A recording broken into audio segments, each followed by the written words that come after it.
Welcome to Chai with Molly, a show where we celebrate diversity the Canadian way. I'm your host Molly, and we have an amazing show prepared for you, so stay with us.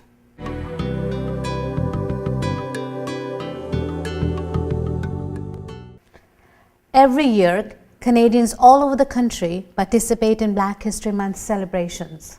These events are organized to honor the legacy of Black Canadians. It is a time to reflect upon the many achievements and contributions that continue to make Canada the culturally diverse, kind, and prosperous nation it is today. To help us understand the significance of this, we have in our studio Dorielle Moulton. She is the Associate Vice President at Redeemer University in Hamilton.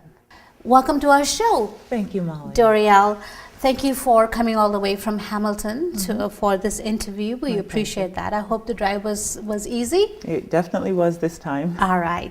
So you are here in connection with the Black History Month celebrations.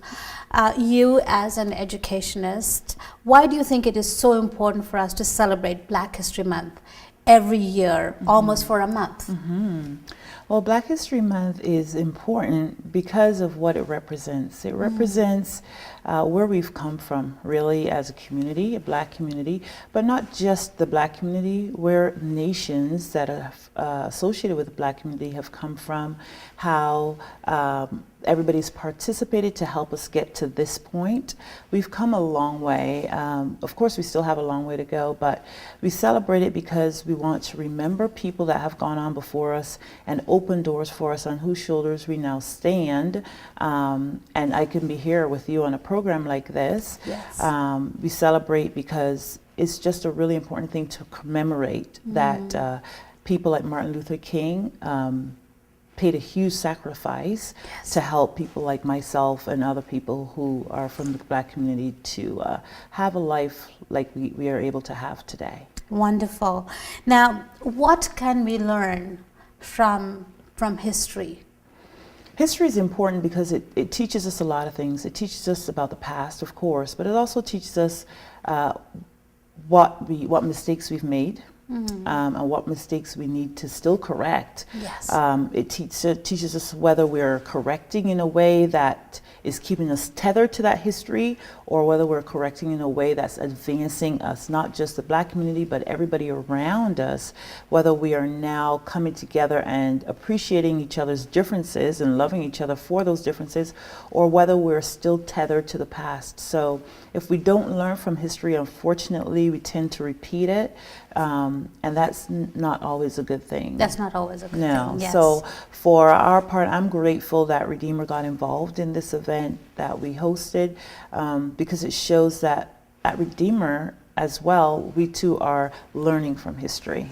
Right. So in your opinion, you are a Black woman, a beautiful, accomplished Black woman. Thank you.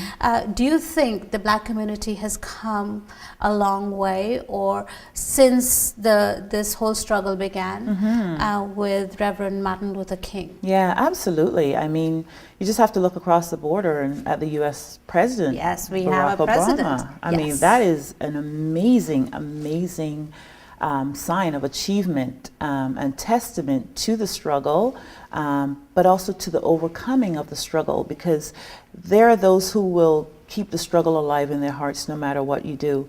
But there are those who want to move past that and say, okay, well, now that all of this opportunity is before us, what are we going to do with it? You know, what can we learn and teach others? And what can we learn from university institutions and from colleges and other institutions like Redeemer that have a responsibility to teach that history, but then also to teach what we need to know to grow as a people and to grow as a community. Right. So we can see that the Black community has come a long way. Absolutely. Along with it, we as a community, we as a society, we as a nation have come a long way. What are some of the lessons do you feel that we have learned along the way? I think one of the biggest lessons that we've learned as a nation along the way is tolerance and respect for each other. Are we there yet? No, not even close. We're still learning. I mean, we struggle with it every single day, accepting people for who they are, not judging people or discriminating against them based on their choices or based on what they look like. So I think it's a struggle that will go on forever as long as there are differences. I mean, even in homes, you have children that are different and they're always fighting because of those differences. In schools, they fight because of differences. But it's just a matter of us learning to appreciate those differences and realizing that we can learn from the other person just because they are different. It doesn't have to be always about a fight and a struggle. All right. So talking about our communities, talking about our society, talking about our nation in general, what they are doing in order to embrace or to bridge this difference. What is the Black community or individuals from the Black community doing to bridge that gap as well? That's a very good question, Molly. I think there are pockets of bridges. I think as a community, it's not there yet. And I think, like, if you went to Hamilton and compared the Black community there to the Black community in Toronto, complete differences, major differences between like the what? two. Well, the cultural, it's a quieter community in Hamilton, and people are more familial in nature. They band together, they help each other a lot more, I think. There are pockets of that in Toronto, but a lot of the media you hear coming out of Toronto is always centered on the negative. I think one of the ways we can build bridges is play up the positives. Get the media in on what's going on culturally, what's going on academically, what's going on that's working in the community. How are Black people progressing? How are they giving back? How are they making huge achievements? So that we don't always have to look across the border. I mean, right here we had Lieutenant Governor Lincoln Alexander, Absolutely, who's an a fabulous example. Amazing individual. Right? And so I'd love to see more of that. Wherever we have Black educators, especially in universities, that's where education begins for the young adults. And I feel like in those areas, like at Redeemer, we need to promote more acceptance and more education of what it means, for what it meant for Black people coming out of a struggle, but also what it means to move past the struggle and grow as a community, and then also relate to others who are not like yourselves. Wonderful. And what are some of the lessons that you would like our viewers to take away from this celebration? Well, the celebration was exactly that. It was a celebration of, look how far we've come. Look where God has brought us from. Look at the doors that have opened. We are now free to express ourselves through arts, through culture, through spoken word, through music, through monologues, which was what we had at the Shout in the House celebration.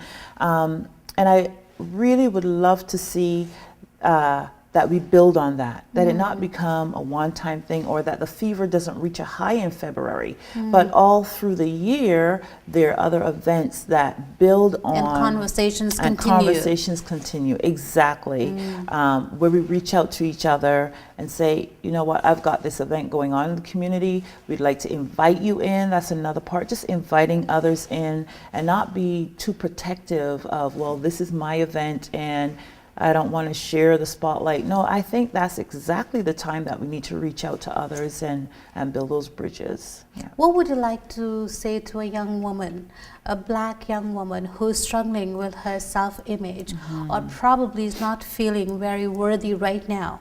What would you like to tell her right now? Oh, wow. Well, every morning I get up and I look in the mirror and I remind myself that I am one of God's amazing creations. He took his time when he created me. And I want to say to a young woman or any young Black person who's struggling with identity, struggling with their image, that you are a masterpiece. You're not what somebody says you are. You are amazing because God, the Creator, created you and made you special. He gave you your own gifts, your own talents, your own special abilities. You are the only you that there is, and you can be a better you than you can be anybody else. So for anybody out there listening who wants to know, well, who am I? Why am I here? What do I do with my life? One of the things I want to say to you is find what that passion is that God put in your heart. Don't limit yourself by what anybody says. you can only do this or you can only do that. I mean, look at me. I never dreamed that I would be where I am right now, working at Redeemer University College in the position that I am, but that's the door God's opened for me, and I am confident that I am not any more special than anybody else. He's got a dream for everybody, and all you have to do is let him show you what that dream is and be willing to follow after it with all And your you heart. live in a country where you can be anything you want to be. This is an amazing country for that reason. An Yes. amazing country. And there's so many opportunities. And frankly, I'm a little bit troubled when people say that people around them are stopping them from getting to where they want to get to. I say, you know what? Then find another route. Exactly. Find another route to get to where you Yes. want to get to. If they stop up the well that you've dug, dig another well. Yes. And just keep digging till you find water. Yes. Wonderful. Thank you so much for being here. I'm sure that your story has inspired a lot of people, I and hope thank you so. for sharing this information My pleasure. with us. Thank you, Molly. When he was only 16, Richard Pierpoint was enslaved in Senegal and taken to America. All us men have sworn on this petition to fight. You're an old man. The British Army has militias and trained soldiers. I fought with the British during the American Revolution. Take your land and farm it. Leave the Americans to us. With respect, sir. I was born a free man, and I intend to die one. Your officers fight for land and money. I fight for my freedom.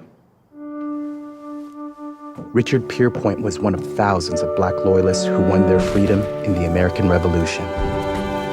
30 years later, at the age of 68, he petitioned for an all-black unit that would defend Upper Canada during the War of 1812.